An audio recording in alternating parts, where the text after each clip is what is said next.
Quem sabe me dizer o que é graça? Graça é de graça, né? É um favor não merecido. Você não tem que fazer nada por isso.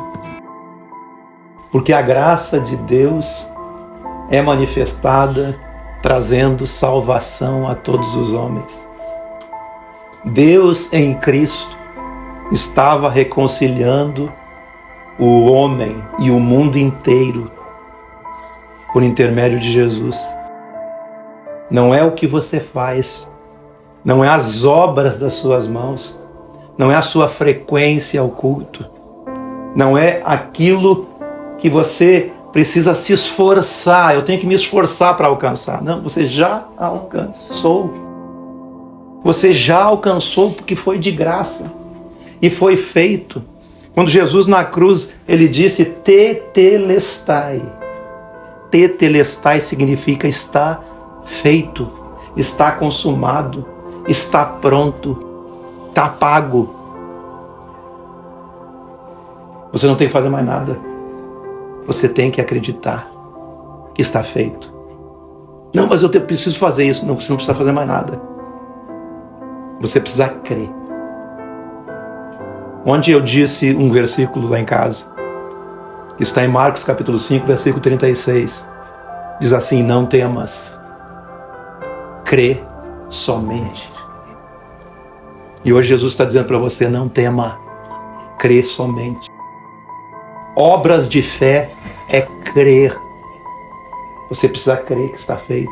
Você precisa crer que está dentro. Você precisa crer que já está na eternidade. Você precisa crer que a tua salvação já foi conquistada. E Jesus está dizendo para vocês, como disse para Jairo, quando Jairo sabia já que a sua filha tinha morrido. Ele olhou para Jairo e disse: não temas, creia somente. Graça é motivo de alegria. A graça eterna de Jesus, que veio nos libertar, a mim e a você, tão pobre pecador. Essa graça que nos invadiu, esse favor, quando nós não tínhamos jeito, Ele nos acolheu. Ele disse assim: quando eu for levantado, eu atrairei todos a mim. Jesus levantado na cruz, Ele nos atraiu. Lá em João capítulo 3, se eu não me engano, diz assim: assim como Moisés levantou a serpente no deserto, assim importa que o Filho do Homem seja levantado, para que todo aquele que nele crê não pereça, mas tenha vida. Então creia. O que está faltando para você? Creia que está feito, que está pago, que está pronto. Jesus dizendo para os seus discípulos, quando eles chegaram no lado de uma lavoura: vocês olham para o natural. E ele disse: olhai e vede, os campos estão brancos para a colheita. Você precisa entrar nessa lavoura e colher.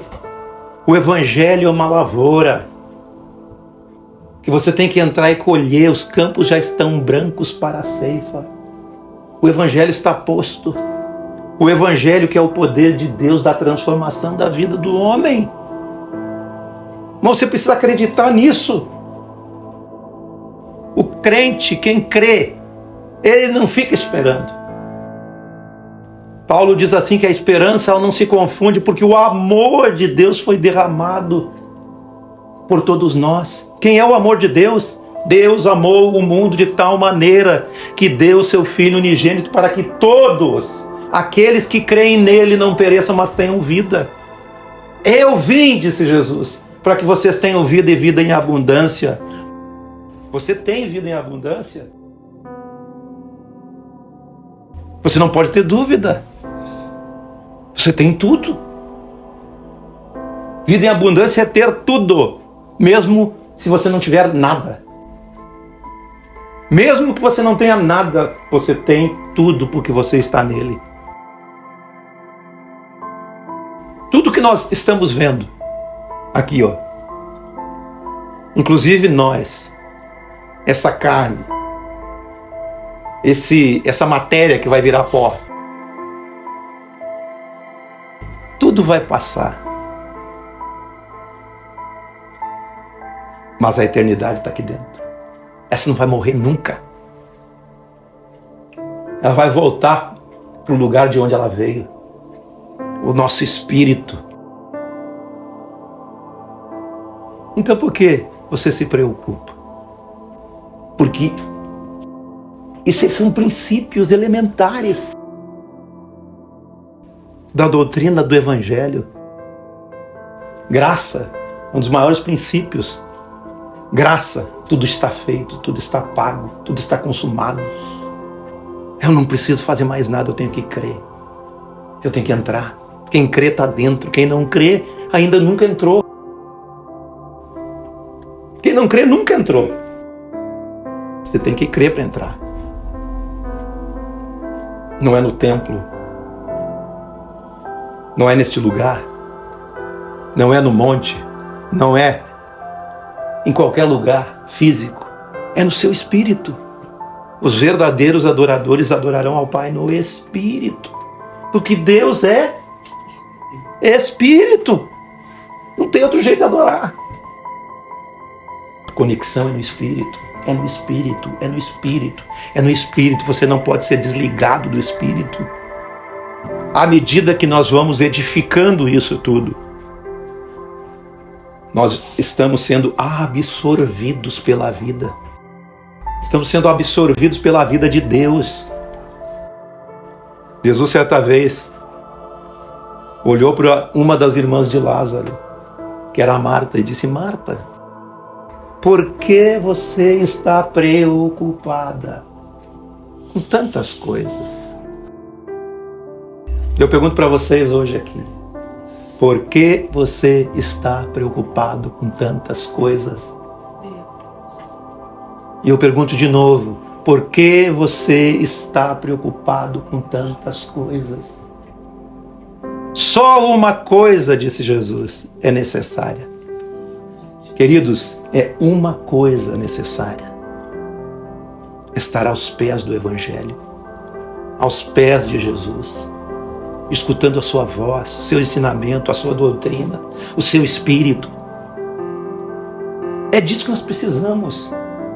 Não é essa questão de estar reunido que você está aos pés dele. Não, isso aqui é uma comunhão muito gostosa. A gente está aqui, está ministrando e está junto e está vendo os irmãos.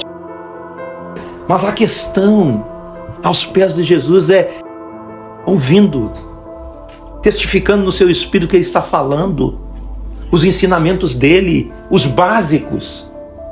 A graça, a misericórdia, o perdão, compaixão, o amor, voltar atrás, andar outra milha, deixar a capa. Se alguém pedir o que é teu, não entres em demanda. Se alguém te bater numa face, dá a outra. Se o teu inimigo tiver fome, dá-lhe de comer. Se tiver sede, dá-lhe de beber. E assim você vai amontoar brasa na cabeça dele, porque ele vai ficar pensando: poxa, eu fiz tanto mal para ela ou para ele, e ele está me fazendo o bem. É brasa na cabeça. Ele não vai entender o que está acontecendo. Irmãos, o Evangelho é muito mais que religião. Se você quer religião, siga. Se quiser o Evangelho, ouça Jesus. Ouça o Evangelho, ouça o Espírito. Entenda o Espírito. Você sabe o que é a palavra de Deus? A palavra de Deus só tem um nome: Jesus. No princípio era a palavra de Deus. A palavra estava com Deus e a palavra era Deus, mas a palavra é Cristo. O Cristo encarnado aqui, nessa terra, nesse tempo, nessa era terrena. Quando eu olho para aquele Cristo, ser humano, como diz Filipenses, encontrado em figura humana, com os mesmos desejos, as mesmas paixões, as mesmas intercorrências da vida. Ele estava aqui. mostrando como poderia ser feito por um humano. Aquilo que ele fez, veio e ensinou. Nós precisamos nos conectar no Espírito. Nos conectar nessa graça, nesse amor.